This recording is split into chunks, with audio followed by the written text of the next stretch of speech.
नमस्कार दोस्तों। आज चित्रपट पीढ़ी के इस दूसरे हिंदी वीडियो में आपका बहुत ही स्वागत है और मैं सुयश गाडगिल। आपको पता ही है, हमने हिंदी वीडियो बनाने का जो सिलसिला चालू किया है उसमें आज नया चैप्टर जोड़ने के लिए आज ये वीडियो हम बना रहे हैं। क्यों बना रहे हैं? क्योंकि घड़ियाल के बारे में हमने तो आपको बता ही दिया कि घड़ियाली आंसू पर ये तो घड़ियाल की बहन जो आ गई जिसने आंसू बहाए और उसने कह दिया कि मेरे पिताजी को ये कह दिया वो कह दिया। उनके पिताजी को कुछ कहा ही नहीं, फिर भी उन्होंने कहा कि हमारे पिताजी को ये कह दिया। तो इन घड़ियालों के आंसू हवा में तो उड़ ही रहे हैं, पर अभी जनता उसको क्या सवाल या उसको सवाल को क्या जवाब देगी, यही सुनने के लिए अभी हमें अगले महीने का वेट करना है। और उसी के तरफ बहता हुआ हमारा आज का सब्जेक्ट, इसके बारे में आज बात करेंगे। देखते हैं क्या मिलता है खोज के खोजते हुए जो मिल रहा है उसी के बारे में बात करने के लिए आज हम वीडियो बना रहे हैं। आप देख रहे हैं चित्रपट पीढ़ी, मेरा नाम है सुयश गाडगिल।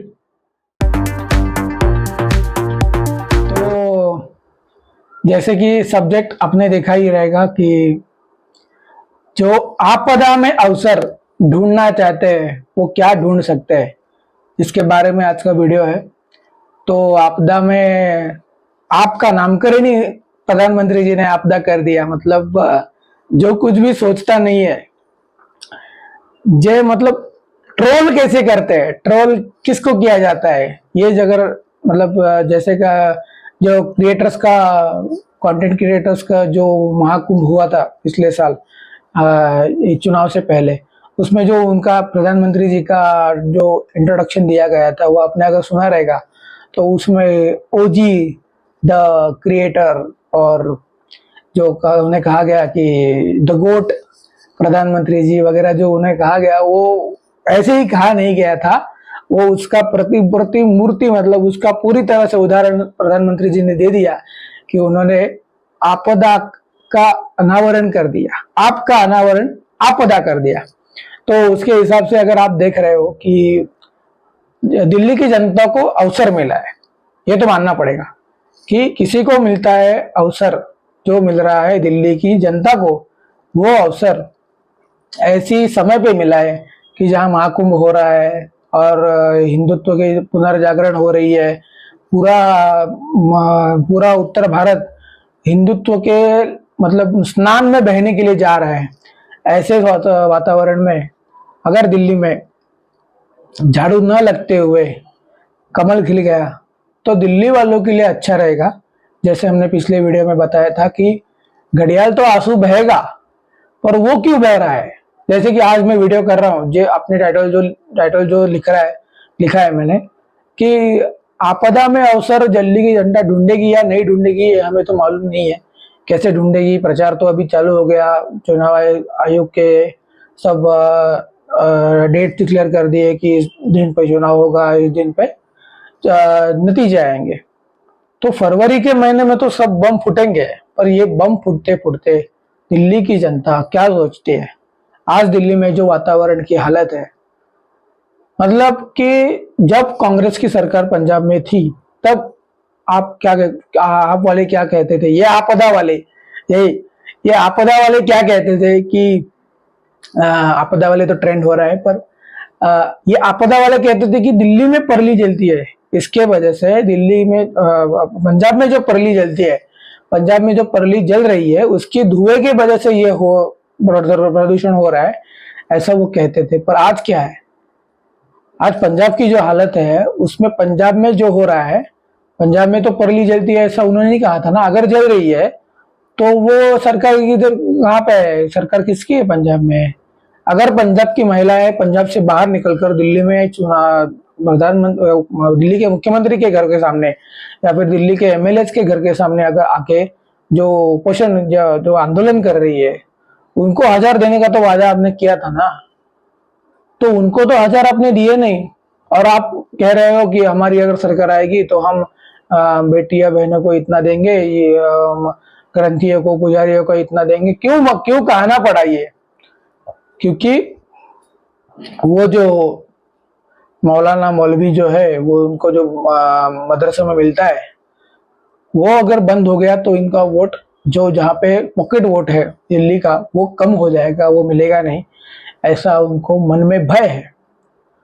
आज तो जो प्रेस कॉन्फ्रेंस दिल्ली में हो रही थी उसमें तो जो ये अपने यूपी बिहार वालों का नाम लेके जो आज ट्रोल किया है आपदा वालों ने, वो देखते हुए तो मतलब समझ में ही आ रहा है कि मन में कितना भय है।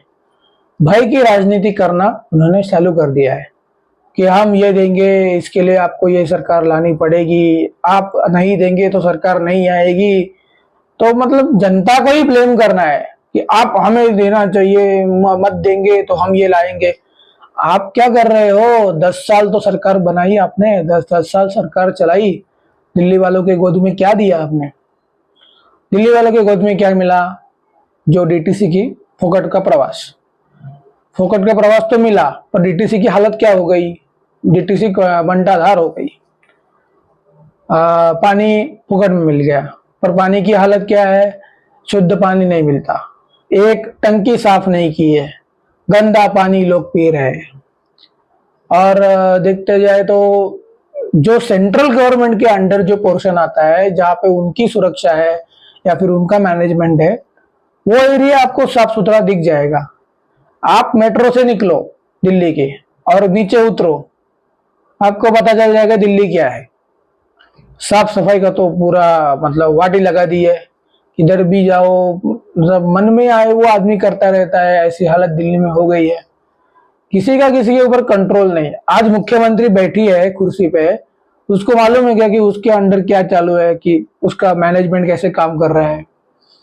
सेंट्रल गवर्नमेंट का जितना मैनेजमेंट दिल्ली में चलता है वो पूरी तरह से प्रोफेशनली काम करता है, पर दिल्ली गवर्नमेंट के अंदर आने वाला अभी जो एमसीडी कहते हैं, एमसीडी भी उनके ही अंडर है ना, तो उनका मैनेजमेंट तो अच्छे से करते। जो कचरे का व्यवस्थापन करना है, दिल्ली गडकरी जी को कचरा उठा के रास्ते में डालना पड़ा, ये नौबत आ गई, और ये खुद उसका सेग्रीगेशन करके उसका कुछ करने वाले थे।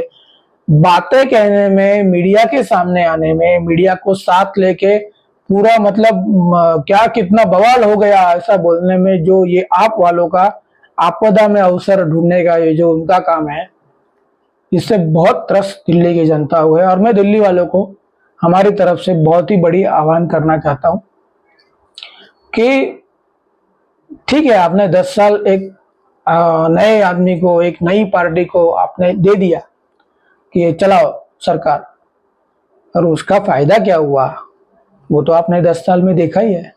पानी आपको मिला क्या? बिजली अगर फुकट में मिल रही है तो अभी बिजली का बिल बढ़ के क्यों आ रहा है, ये सोचा क्या आपने? ऐसे जो मूलभूत प्रश्न जो है इसके बारे में आपको कुछ सोचना चाहिए, और मतलब उसके हिसाब से आपको खुद अपनी जो मन में जो सोच है उसके हिसाब से बनानी चाहिए। और अगर ये आपकी पूरी तरह से अच्छी है तो जो 29 उम्मीदवार अभी बीजेपी ने डिक्लेयर किए हैं वो अगर देखते हुए, पिछली बार क्या हुआ था कि जो आदमी जहां से लड़ना चाहता है उसके अपोजिट वाली सीट उसको लड़ने के लिए अगर दे दी जाए तो पूरा जो कैडर है वो इधर उधर हो जाता है। तो उसके हिसाब से पिछली बार कुछ प्रॉब्लम्स हुए थे, बट अभी इस बार 2020 में जो हुआ था वो इस बार नहीं हो रहा है।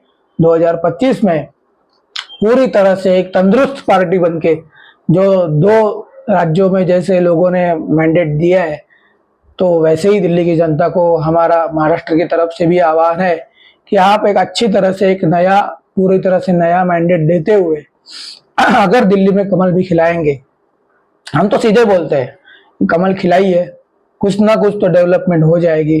जितना अभी बंटाधार किया है वो तो नहीं होगा।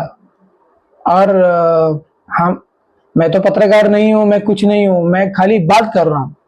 जो किसी वैल्यूएबल रहेगा उसमें से जो आपके मन में अच्छा लगता है वो इधर से उठाइए और उसके ऊपर सोच विचार कीजिए और उसके बाद अपना निर्णय बनाइए। चुनाव फरवरी में है, तब तक निर्णय बनाने के लिए आपके पास बहुत सारा वक्त है, उसमें जरूर अपना डिसीजन करेक्ट कीजिएगा। और इस तरह से नए साल में दिल्ली की जनता को अगर नया कुछ गिफ्ट मिलेगा तो मतलब पूरी तरह से प्रधानमंत्री जी को भी ये गिफ्ट रहेगा कि नए साल में उनको भी कुछ नया मिल जाएगा, तो वो सुधार करने के लिए उनको भी अच्छा हो जाएगा। तो इसी हिसाब से इस वीडियो में अगर आपको ये हमारे कंटेंट अच्छे लग रहे हैं तो चित्रपट पेढ़ी को लाइक करिएगा, शेयर करिएगा, सब्सक्राइब करिएगा और अपने मित्र परिवार के साथ शेयर करके इसको बहुत बड़ा बनाने के लिए हमारे साथ जुड़िएगा। यही आपको विनंती करते हुए मैं विदा लेता हूँ। धन्यवाद।